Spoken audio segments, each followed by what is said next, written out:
빌립보서 지난 시간에 8절까지 했습니다. 이 시간에 9절부터 11절까지 함께 읽고 공부해 보도록 하겠습니다. 9절부터 11절 다 찾았죠? 함께 읽습니다. 내가 기도하노라. 너희 사랑을 지식과 모든 총명으로 점점 더 풍성하게 하사 너희로 지극히 선한 것을 분별하며 또 진실하여 허물없이 그리스도의 날까지 이르고 예수 그리스도로 말미암아 의의 열매가 가득하여 하나님의 영광과 찬송이 되기를 원하노라. 아멘.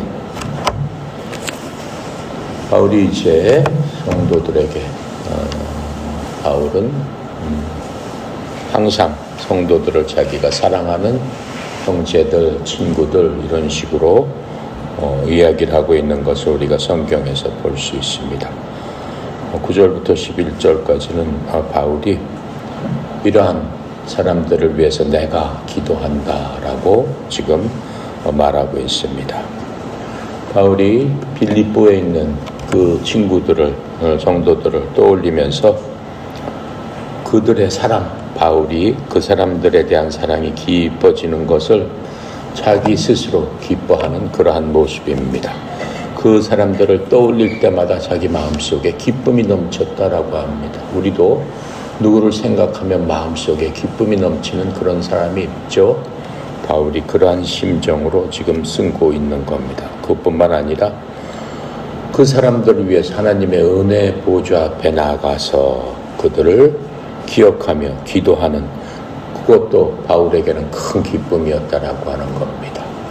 그리스도인들의 기쁨이라는 것은 거기서 기쁨이 있는 겁니다. 그래서 우리가 항상 여러분들도 그 선수들 중에서 중보 기도방에 들어와 있는 사람은 기도 제목이 있죠.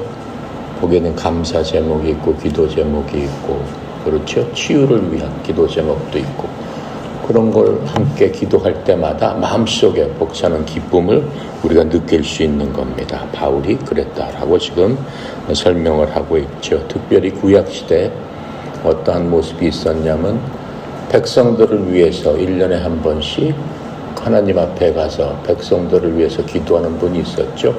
그 사람을 우리는 대제사장 이렇게 얘기를 합니다. 대제사장은 수천 명의 제사장 중에 한 명을 딱 뽑아가지고 그 사람들이 많이 오직 하나님 앞에 나갈 수 있었어요. 그 당시에는 모든 사람들이 매일 하나님 앞에 나가서 기도할 수 없었습니다. 하나님 앞에 나갈 수 있는 날은 딱 하루밖에 없었어요. 그날 특별히 대제사장이라는 그 대제사장이 가슴에 에봇이라고 하는 그러한 명패를 붙입니다.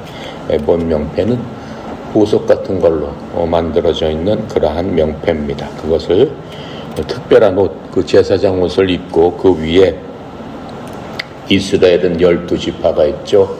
12지파의 이름을 하나하나씩 새겨진 12개의 보석을 옷에다 달고 하나님 앞에 가서 하나님 앞에 기도를 드리는 바로 그러한 모습입니다.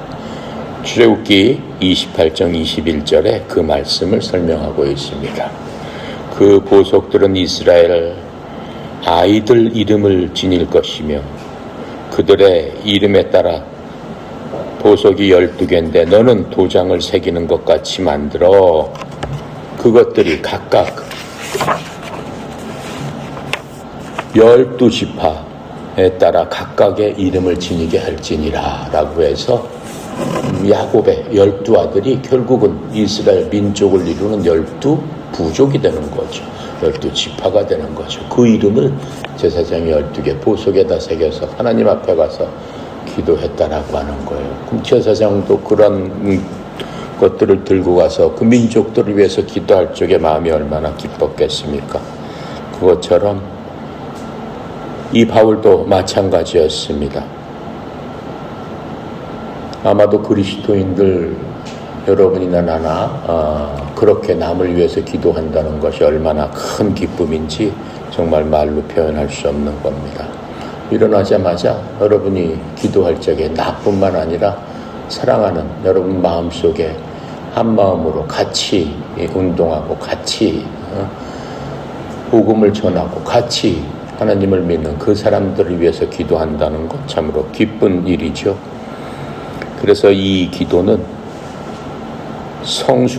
성숙한 믿음을 위한 기도였습니다. 바울은 사랑으로 그 기도를 시작했다라고 하고 있습니다. 결국 우리 이러한 그리스도인들의 사랑이 마땅히 그러한 모습으로 우리가 지켜져야 되고 행해져야 되는 것이 마땅한 겁니다. 그렇게 하기만 하면은 다른 모든 것들은 따라오게 되는 겁니다. 삶 가운데서 우리의 해야 될 그런 것들이 자연히 선하게 따라오게 되는 겁니다. 바울은 그것이 풍성한 사랑과 또 분별 있는 그러한 사랑으로 모든 형제들이 자기와 같은 그런 것들을 경험하기를 기도를 했습니다. 그리스도인들이 누구를 사랑한다는 것은 맹목적으로 무조건적으로 사랑하는 것이 아닙니다.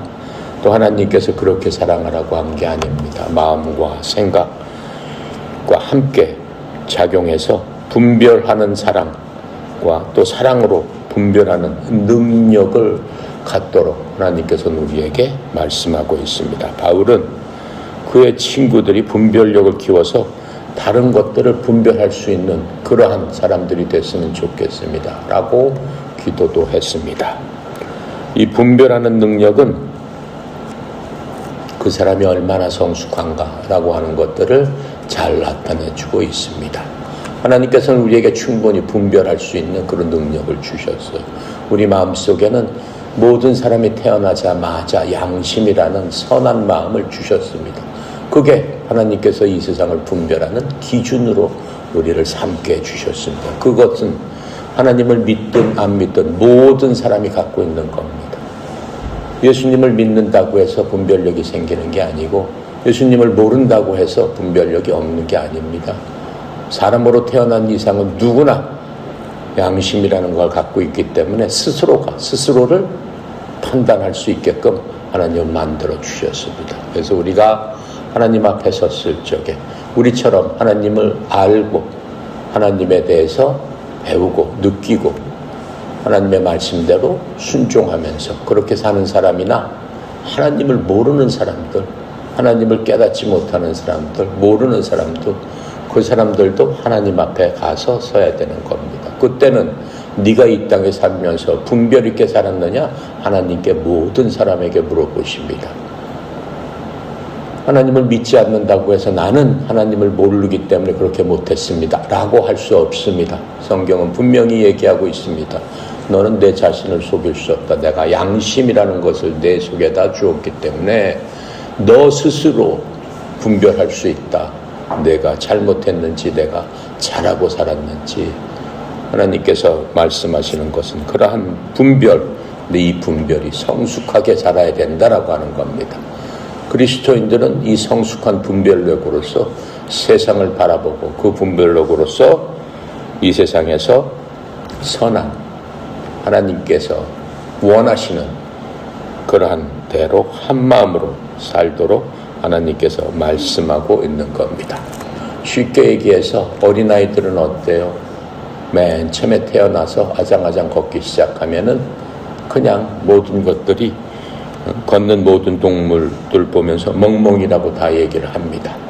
그 안에는 고양이도 있을 것이고 토끼도 있을 것이고 네 발로 걸어다니는 많은 동물이 있지만은 어린아이들은 분별력이 없기 때문에 모든 게 멍멍이 이렇게 하면서 손짓하는 것들을 우리가 아기를 보면 볼 수 있죠. 이 어린아이들은 모든 것이 똑같이 보이지만 어때요? 성숙하게 되면서 그 모든 것들이 각각 다르다라고 하는 것을 배우게 됩니다. 또 어린아이들은 모든 자동차가 다 똑같아 보이지만은 여러분 10대 여러분들 얼마나 자동차에 관심이 많아요? 물론 20대도 자동차에 관심이 많죠. 오히려 어른들보다 어느 차가 어떻고 어느 차는 뭐가 있고 어느 차는 어떻다라고 하는 그러한 것과 같습니다.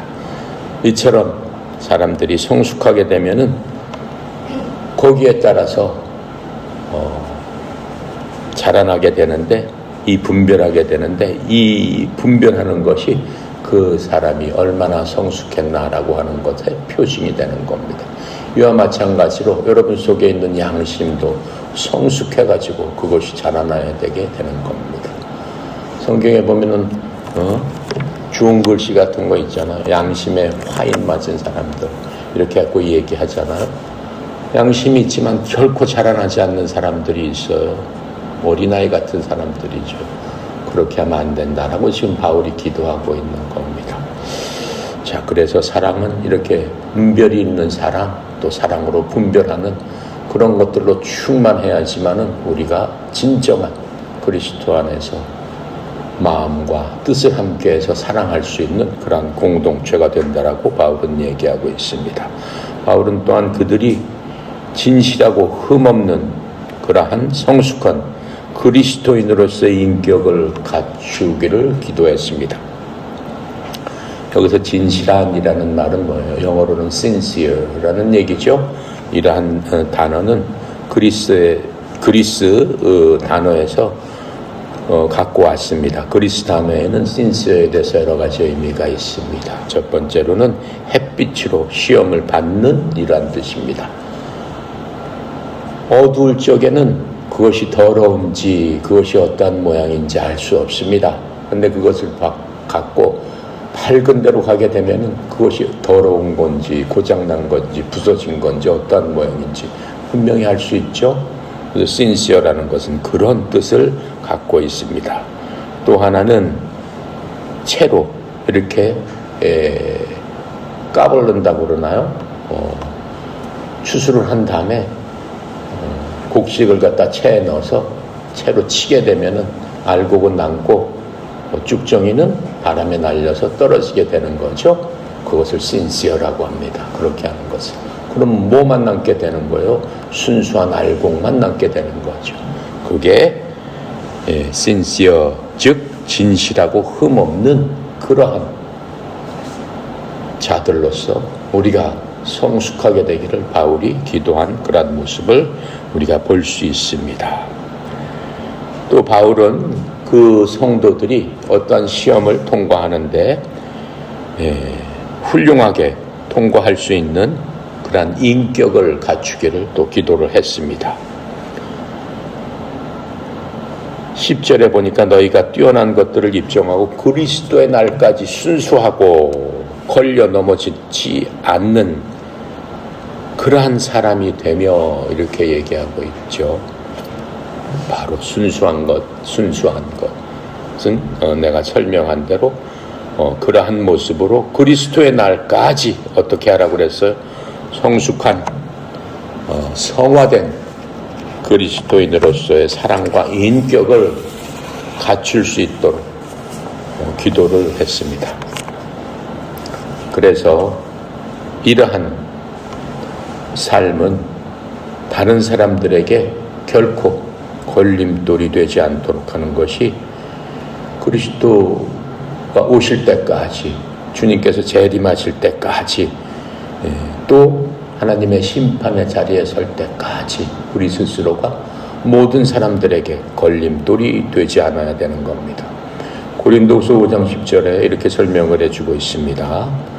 이는 우리가 반드시 다 그리스도의 심판석 앞에 나타날 것이기 때문이라. 그리스도의 심판석은 뭐예요? 그리스도의 심판석은 누구나, 그리스도인으로서 누구나 서야 되는 거라고 얘기했죠. 이로써 사람이 좋은 것이든 나쁜 것이든 자기가 행한 것에 따라 자기 몸 안에서 이루어진 것들을 받으리니, 예수 그리스도의 심판석에서 이루어지는 것이 바로 그거예요. 그리스도의 심판석에 서는 사람은 구원받은 사람만 그리스도의 심판석 안에 서게 됩니다. 그 예수님께서 재림하실 때는 이 땅에는 뭐가 일어난다고 그랬어요? 7년 동안 대환란이 일어나지만은 구원받은 여러분이나 나는 그 환란에 들어가지 않습니다. 만약 그 환란이 우리가 살아있는 동안에 일어나게 된다면은 우리는 호련히 공중으로 채어 올라가 그리스도의 심판석 앞에, 주님 앞에서 심판을 받게 된다라고 하는 겁니다. 그것은 우리를 죄악으로부터 이런 것으로 심판하는 것이 아니고, 우리가 그리스도인으로 살면서 바울이 우리를 위해서 기도했던 것처럼 얼마나 충실하게 진실하게 선하게 살면서 다른 사람을 섬겼는가, 또 우리가 얼마나 하나님의 뜻 안에서 성실하게 살았는가 라고 하는 것들을 하나님께서 판단하셔서 우리에게 뭘 주시기 위한 거예요? 벌을 주시기 위한 것이 아니고 우리에게 상을 주시기 위해서 우리를 심판하신다라고 하는 겁니다. 자,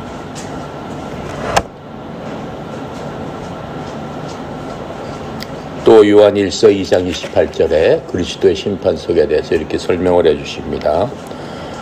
어린 자녀들아 이제 그분 안에 거하라. 이것은 예수님께서 나타나실 때 우리가 확신을 가지게 하려 하며, 또 예수님께서 오실 때 우리가 예수님 앞에서 수치를 당하지 않게 하려 하심이라. 수치를 당한다는 얘기는 무엇일까요? 내 친구들은 심판석에서 하나님께서 다 상을 주고 면류관을 주고 좋은 것으로 내 친구들은 다 주는데, 나만 그런 게 없으면은 수치를 당하게 되잖아요. 그래서 우리가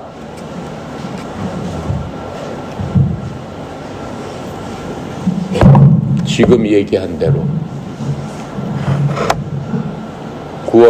구원받은 그 기쁨으로 하나님의 말씀을 부지런히 행하고 실천하고, 또 다른 사람을 섬김으로써 우리의 상급이 하나, 둘 이렇게 매일매일 늘어갈 수 있도록 노력해야 된다라고 하는 겁니다. 그래서 우리가 이렇게 영적 분별력을 발휘할 때 따라야 될 두 가지 기준이 있습니다. 영적 분별력을 그 성숙한 사람으로서 뭘로 구분을 하느냐? 첫 번째는 내가 다른 사람들을 실족하게 하는가, 나의 행동으로 말미암아, 나의 태도로 말미암아, 나의 말로 말미암아 다른 사람까지 그리스도의 믿음에서 내가 떨어지게 하는가, 실족하게 하는가, 정말로 스스로를 두렵게 생각해야 된다라고 말씀하고 있는 겁니다. 두 번째로는 예수님께서 다시 오실 때 나는 부끄러운 사람인가, 예수님이 다시 오실 때 나는 떳떳한 사람이었던가, 그 두 가지가 바로 우리가 영적 분별력을 발휘해야 되는 기준이 되는 겁니다. 첫 번째는 뭐라고 그랬어요? 내가 다른 사람을 실족하게 하는 내 태도가, 내 행동이. 그렇죠? 하나님께서 기뻐하시지 않은 일을 어때요? 친한 친구한테 권유하고, 친한 친구한테 어떻게 해요? 나를 따라오게끔 강제하고, 아니면은 후배나 아니면은 뭐 자기 말을 들어야 되는 그러한 위치에 있는 사람이라면은 그렇게 하는 것은 어떻게 하는 거예요? 실족시키는 거잖아요. 하나님 앞에 두렵고 떨리게 되는 겁니다. 11절에 예수 그리스도로 말미암은 의의 열매들로 가득하여 하나님의 영광과 찬양이 되기를 구하노라. 예수 그리스도로 말미암아 의의 열매들로 가득하여 어떻게 해요? 하나님의 영광과 찬양이 되기를 구한다.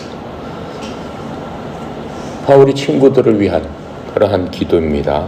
바울은 그들이 성숙한 그리스도인으로서 섬기기를 기도한 겁니다. 그들이 충만하고 열매 맺는 그러한 자가 되기를 원했습니다.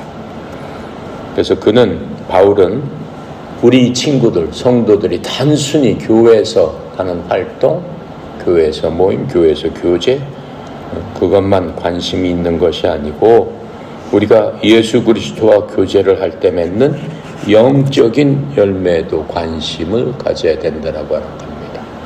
그래서 여기서 의의 열매들로 가득하며, 성도끼리 교제뿐만 아니라 예수 그리스도와 함께 교제하면서 얻게 되는 의의 열매로도 가득하며, 또 하나님께 영광과 찬양이 되는 그런 자가 되기를 원하노라, 이렇게 얘기하고 있습니다. 영적인 열매에 대해서는 성경에서 이렇게 얘기하고 있죠. 특별히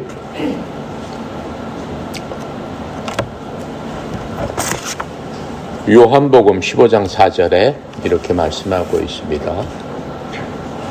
내 안에 거하라. 그러면 나도 너희 안에 거하리라. 가지가 포도나무에 거하지 않으면 스스로 열매를 맺을 수 없는 것 같이 너희도 내 안에 거하지 않으면 더 이상 열매를 맺을 수 없느니라. 포도나무와 가지의 비유죠. 요한복음에서 예수님께서 말씀하신 겁니다. 나는 포도나무니 너희는 가지니라. 예수님께서 7가지 비유로 이 세상 비유를 통해서 예수님과 제자들과의 관계를 말씀해 주셨습니다. 그 중에서 그 열매에 관해서는 내가 포도나무니 너희도 나한테 접붙여 있어야 된다. 그렇지 않으면 열매를 맺을 수 없느니라. 나무에 접붙여지 않는 가지는 어떻게 되는 겁니까? 나무 뿌리로부터 생명을 얻지 못하기 때문에 잘려지게 되면 버려져서 시들어서 말라 비틀어지게 되는 거죠. 그 말씀을 하고 있는 겁니다. 스스로 우리는 열매를 맺을 수 없는 그러한 존재입니다. 왜요? 우리가 구원받으면서 하나님께서 하나님의 생명으로 우리를 다시 창조해 주셨다라고 얘기했습니다. 그래서 그리스도 안에 거하지 않는 그러한 나무는 가지는 있을 수 없는 거죠. 하지만 많은 그리스도인들이 그리스도 안에 거하면서 그분의 생명이 열매를 맺도록 하는 대신에 자기의 노력으로 무언가를 하기 위해서 열심히 세상에서 노력하는 그러한 사람들을 볼 수가 있습니다. 하지만 하나님께서 우리의 삶에서 보고 싶어 하시는 열매는 과연 무엇이겠습니까? 하나님께서 여러분의 삶을 보시면서 여러분에게 무엇을 보고 싶어 하시는 겁니까? 분명히 하나님께서는 성령의 열매, 즉 하나님께 영광을 돌리는 그리스도인의 인격을 원하고 계시는 겁니다. 구원받은 사람의 열매는 뭐라고 그랬어요? 구원 사람에게 나오는 그 열매는 성령의 열매. 어디에 있어요? 갈라디아서 5장 20절 지난 시간에 얘기했죠? 성령의 열매, 9가지 열매 뭡니까? 사랑과 기쁨과 화평과 오래 참음과 믿음과 온유와 부드러움과 절제와 그런 모든 것들이 우리 속에서 나왔을 적에 그것이 구원받은 사람의 열매다라고 얘기하고 있는 겁니다. 그런 것이 나온 사람은 하나님께서 뭐라고 얘기했어요? 너는 홀리다 이렇게 얘기했어요. 홀리가 뭐예요? 커피숍 홀리예요? 아니죠. 홀리가 무슨 뜻이에요? 구별됐다는 뜻이에요. 거룩하다는 뜻이에요. 홀리 가드 그렇잖아요. 거룩하신 하나님, 거룩한 자가 된다라고 하는 거예요. 우리는 거룩한 존재로 하나님께서 다시 창조를 해 주셨어요. 구원받을 적에 이미 하나님께서 거룩하기 때문에 성령을 주시는 거죠. 하나님은 거룩하시기 때문에 거룩하지 않은 곳에는 거할 수 없습니다. 그런데도 불구하고 하나님께서 그리스도와 함께 십자가에서 돌아가실 적에 예전에 나는 하나님께서 십자가에서 죽이셨습니다. 예전에 더럽고 추한 나는, 쓰레기 같은 나는 더 이상 찾아볼 수 없습니다. 여러분 안에는 뭐만 남은 거예요? 하나님의 거룩하심이 여러분 속에 남게 하나님께서 해주셨다라고 하는 거. 그렇게 하기 위해서는 우리 속에 계신 예수 그리스도의 향내가 나야 되는 거죠. 예수 그리스도의 향기가 우리 속에 나와져야 되는 겁니다. 그것이 성령님의 열매로 우리 속에서 나와야 되는 겁니다. 그것뿐만 아니고 또 성경에서는 뭐라고 말씀하세요? 하나님께서 잃어버린 영혼, 바로 잃어버린 영혼을 인도하는 바로 그것이 우리의 사역이기도 하다라고 말씀하셨어요.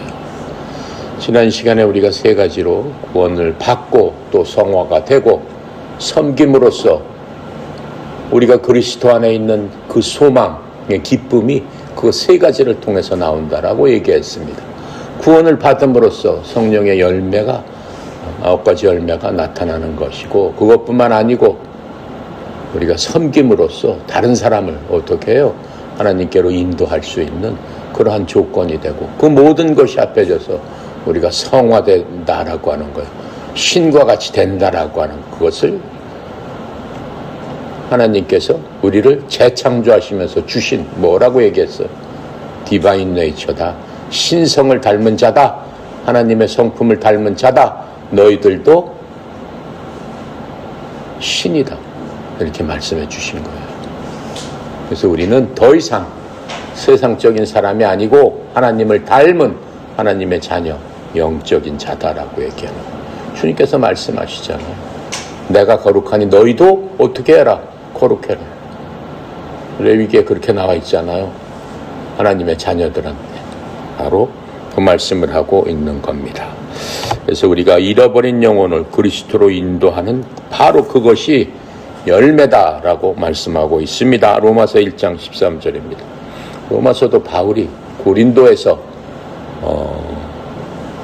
로마에 있는 교인들에게, 성도들에게 준 서신이 아니고 글입니다. 로마서 1장 13절에 보면, 형제들아 이제 나는 너희가 이것을 모르기를 원치 아니하노라. 즉 내가 다른 이방인들 가운데서 열매를 얻은 것 같이 너희 가운데도 어떤 열매를 맺기 위해 여러 번 너희에게 가려고 계획하였으나 지금까지 방해를 받느니라. 이렇게 얘기하면서 다른 이방인들한테 가서 뭘 하겠어요? 복음을 전파하고 복음을 통해서 그 사람들에게 빛을 비춰줘서 구원받게 하는 바로 그것이 열매다라고 하는 겁니다. 여러분 마음속에도 그러한 거룩함이 있어야 되는 거예요. 그것 자체가 성경에서는 거룩한 것이다라고 보는 겁니다. 그래서 거룩함이 바로 이 영적 열매라고 얘기했습니다. 우리가 영적 열매를 맺는 사람은 그 사람 자체가 거룩하다라고 말씀을 하고 있습니다. 로마서 6장 22절에 또 이렇게 설명을 합니다. 그러나 이제는 너희가 죄에서 해방되고 하나님의 종이 되어 거룩함에 이르는 너희의 열매를 얻었는데, 종이 돼서 하나님의 거룩함에 이르는 열매를 얻었는데 그것은 바로 영생이니라. 이렇게 얘기하고 있는 거예요. 여러분 구원받는 순간에 성령님께서 계시기 때문에 모든 자가 거룩한 자예요. 그러니까 참으로 옆에 친구 좀 봐요. 어때? 친구 좀 보니까 어때? 날 보지 말고 옆에 친구 봐요. 어떠냐고? 거룩하게 보여? 안 거룩하게 보여? 내버려둬. 쟤는 너무나 거룩해서 그러고 있는 거니까. 거룩하게 보여? 안 거룩하게 보여? 거룩하게 보이지? 손 잡아. 옆 사람 좀 이렇게 잡고, 당신은 하나님이 사랑하는 거룩한 자입니다. 이렇게 해줘야 돼. 그렇죠? 당신은 하나님이 사랑하는 거룩한 자야. 그 거룩함은 내가 그 사람한테 거룩하다고 해서 거룩하게 될 수 없어요. 결코. 누가 거룩하게 해주는 거예요? 누가 해주는 거예요? 하나님이 거룩하게 했다란 말이에요.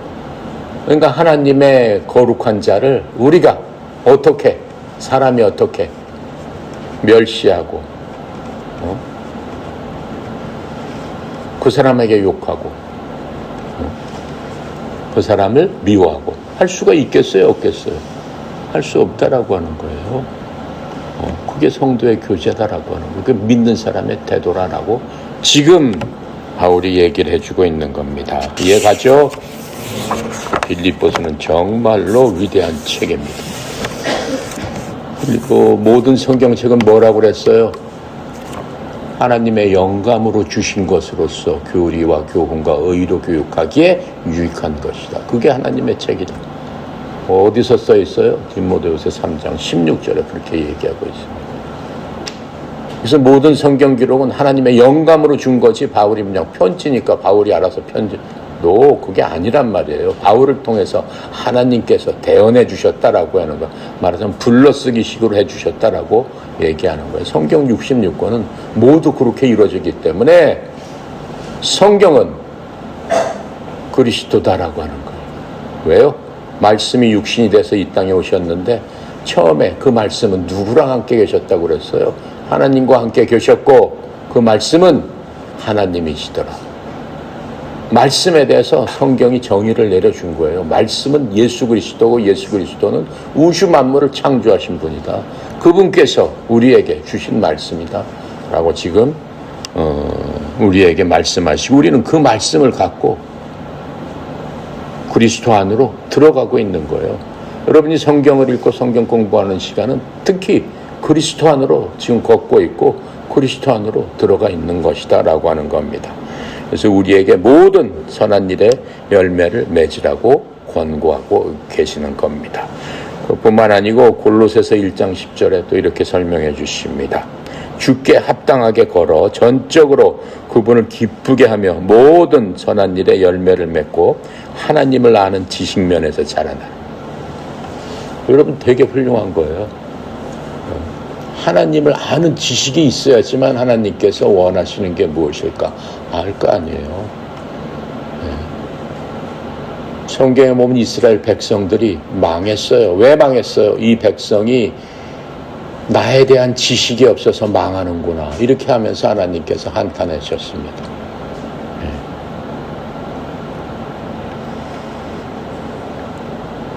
또 히브리서에서 찬양이 굉장히 중요한데 입술의 열매라고 알려주셨어요. 히브리서 13장 15절에 보면 그러므로 우리가 그분으로 말미암아 계속해서 찬양의 희생을 하나님께 드리자. 그것은 곧 그분의 이름에 감사를 드리는 우리 입술의 열매니라. 찬양은 정말 위대한 겁니다. 찬양은 곡조 있는 기도다라고 성경은 얘기하고 있습니다. 찬양을 통해서 하나님께서 영광 받기를 원하시는데 하나님께서 가장 기뻐하시는 게 돈을 드리는 것보다 뭘 드리는 것보다 가장 기뻐하는 게 하나님을 찬양하는 거예요. 그래서 여러분이 항상 찬양을 통해서 하나님께 드려야 돼요. 그래서 우리가 찬양은 기쁠 때나 슬플 때나 즐거울 때나 어떠한 경우라도 찬양을 드리게 되면은 하나님께 가는 겁니다. 하나님께서는 그 찬양을 너무너무 또 기뻐하시고 정말로 다행인 거는 우리는 찬양팀이 또 2개나 있고 그렇죠? 앞으로는 이제 하나를 더 만들 거예요. 하나를 더 만들어서 고등부 찬양팀을 하나 만들 거예요. 고등부 찬양팀을 만들어서 선배들이 가르쳐줘서 고등부 찬양팀하고 찬양팀이 3개면 얼마나 좋겠어. 좋아요 안 좋아요? 그러니까요. 하나님께서 기뻐하시는 거야. 하나님께 기뻐하시는 일을 많이 하면은 어떻겠어요? 우리도 너무나 즐겁고 기쁘죠. 그렇죠? 정말 우리 찬양팀은 하나님께서 주시는 그 입술의 열매를 통해서 항상 하나님을 바라보고 또 하나님께 감사를 드리기 때문에 너무나 감사한 일이죠. 그 모든 것이 하나님의 은혜다라고 하는 겁니다. 과일나무는 열매를 맺으면서 뭐 복잡하게 해요? 그렇지 않아요. 과일나무는 열매를 맺으면서 소리 나지 않게 언제 꽃이 피고 언제 열매가 익어가는지 모르게 어느새 과일, 풍성한 과일 그런 것들을 만들고 있습니다. 그저 나무 안에 생명이 자연스럽게 작용하면서 내버려 두면 열매가 맺히게 되는 겁니다. 예수님께서 얘기한 대로 뭐라고 얘기했어요? 요한복음 15장 5절에 나는 포도나무여 너희는 가지라. 사람이 내 안에 거하고 내가 그 사람 안에 거하면 바로 그 사람은 많은 열매를 맺나니 나 없이는 너희가 아무것도 할 수 없느니라. 이렇게 말씀해 주고 있습니다. 그래서 영적인 열매와 인간의 종교적인 그러한 활동의 차이점은 열매가 예수 그리스도께 영광을 가져오느냐 아니냐에 달려 있습니다. 종교 활동은 뭐예요? 교회를 다닌다고 하면서 우리가 자신의 이 힘으로 무엇을 할 때마다 무언가를 내가 이렇게 했어 라고 자랑하려는 바로 그러한 것들. 근데 많은 사람들이, 대부분의 사람들이 사실은 그렇게 하려고 합니다. 바로 그것은 참된 영적인 열매가 아니다라고 하는 거예요. 영적인 열매는 뭐예요? 섬김에 있어서 내가 누구를 섬겼어요? 내가 갖고 있는 재능과 내가 갖고 있는 무슨 돈과 뭘 갖고 고아원을 짓고 양로원을 짓고 많은 것을 지어가지고 필요한 사람들을 섬겼단 말이죠. 그랬을 때 그 섬김에 고아원을 지면서 거기다가 큰 동상을 세워서 이 고아원은 누가 돈을 얼마나 들여서 어떻게 해서 어떻게 한 겁니다 해서 기념물 딱 지어놓고 대부분 그렇게 하잖아요. 그것은 뭐예요? 그것은 영적인 열매는 없어요. 세상적인 열매는 있죠. 하나님께서 원하시는 건 뭐예요? 하나님의 사역자들은 그렇게 하는 게 아니에요. 자기가 갖고 있는 것으로 그렇게 했으면은 그것을 받아서 그 고아들이 성장해서 잘 자라난 다음에 누구한테 감사를 드려야 된다는 거예요? 하나님께 영광을 드려야 되는 거죠. 그것을 진 사람은 뭐예요? 하나님의 사역의 통로로 쓰임을 받아야 되는 거죠. 그렇죠?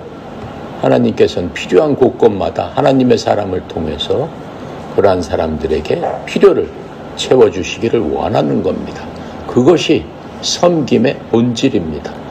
그래서 섬김은 섬김 받는 사람이 아니고 그 섬김을 통해서 필요한 사람이 필요가 채워졌을 적에 그 사람이 하나님 앞에 영광을 돌리고 감사를 드리는 것이 섬기는 사람의 원리고 하나님의 제자들이고 하나님의 자녀들입니다. 그것이 우리가 복받는 비결이다라고 하는 것. 그것이 하나님 앞에 소망이고 그것을 통해서 우리는 그리스도의 심판석 앞에서 상급을 받게 된다라고 하는 것. 만약 이 땅에서 우리가 예수님의 이름으로 그런 것을 했다라고 하면 그건 예수님 받으시는 게 아니에요. 그것은 그냥 종교 활동이다라고 얘기를 하는 거예요. 성경에 보면 이 얘기가 있죠. 주님 앞에 갔을 적에 사람들이 얘기를 합니다. 주여 주여 제가 예수의 이름으로 주님의 이름으로 이것도 하고 저것도 하고 난 이렇게 많이 했습니다. 주님 제가 이렇게 다 했습니다. 그리스도 안에 심판석에 있었을 적 예수님께서 뭐라고 말씀하세요? 나는 너를 모른다 이렇게 말씀하신다고 했어요. 마태복음에 나와 있어요. 나는 너를 도무지 알지 못한다. 모른다도 아니고 도무지 알지 못한다. 이렇게 말씀하신다고 하죠. 그럼 무슨 뜻이에요? 너는 이 땅에서 네가 좋아서 네 스스로 종교 활동하고 종교 노름하다가 나한테 왔는데 나하고 무슨 상관이냐? 이렇게 말씀하고 있는 겁니다. 그래서 우리가 모든 것을 할 적에는 그 모든 것들 재산을 주고 재능을 주고 한 것은 다 내 스스로 잘나서 된 것이 아니고 하나님께 받은 무엇이다? 선물이다. 값없이 받은 선물이다. 그래서 하나님께서 당신의 제자들, 당신의 자녀들에게 그 선물을 필요한 곳에 너희들이 사용해라. 바로 그러한 삶, 그러한 삶을 하나님께서는 우리에게 원하십니다. 그래서 이 참된 그리스도의 그러한 사랑의 교제는 단순한 우정보다는 훨씬 더 깊은 그런 공통점이 있습니다. 그래서 뭐냐면은 나는 당신을 내 생각 속에 품고 당신을 내 마음 속에 품고 당신을 위해 기도를 합니다. 그것이 그리스도인들의 사랑이고 그리스도인들의 교제예요. 뭐라고요? 나는 당신을 내 생각 속에 품고 내 마음 속에 품고 난 당신을 위해서 기도합니다.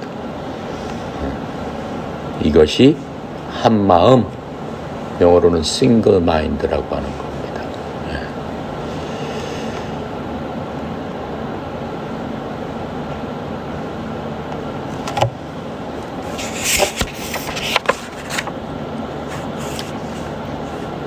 오늘은 여기까지 하겠습니다. 9절, 10절, 11절 기도하고 마칩니다. 감사하시고 거룩하신 하나님, 은혜 감사합니다. 하나님께서 정말 우리가 어떻게 살아야 하는지, 어떠한 마음으로, 무엇이 한 마음인지 무엇이 한 뜻인지 깨달아 알 수 있도록 성령 하나님께서 인도하여 주셔서 감사합니다. 이 말씀을 잘 이해할 수 있도록 성령 하나님께서 생각나게 하시고 되새기게 하시고 이 말씀대로 살 수 있도록 우리를 인도하여 주시옵소서. 특별히 사랑하는 아들, 딸 운동하며 또 많이 피곤하며 또 때로는 부상당하고 때로는 지치기도 합니다. 성령 하나님께서 힘을 주셔서 새 힘으로 독수리가 하늘을 향해서 날개치고 올라가는 것처럼 새 힘으로 날개치며 올라갈 수 있도록 힘과 능력을 베풀어 주시옵소서. 아버지 하나님, 특별히 종영이 사장님 협회 리더로 세우셨사오니 주의 종에게 하나님의 이 크신 자원과 사랑과 이 모든 것들을 주의 종을 통해서 이제까지도 흘려보내 주셨습니다. 더 많이 흘려보낼 수 있도록 주의 종에게 큰 능력과 여육간의 강건함으로 필요한 곳곳마다 우리 선수들 하나하나마다 하나님의 사랑을, 하나님의 능력을 흘려보내는 통로로 만들어 주셨사오니 주의 종이 강건함으로 그 모든 일을 할 적에 우리 선수들이 사랑과 기쁨으로 하나님 앞에 영광 돌려서 하나님의 마음을 기쁘게 하는 그러한 일들이 주의 종을 통해서 일어날 수 있도록 주님 축복하고 인도하여 주시옵소서. 오늘도 모든 것 주님 앞에 의탁드립니다. 감사드리며 우리 주 예수 그리스도 이름으로 기도드렸습니다. 아멘.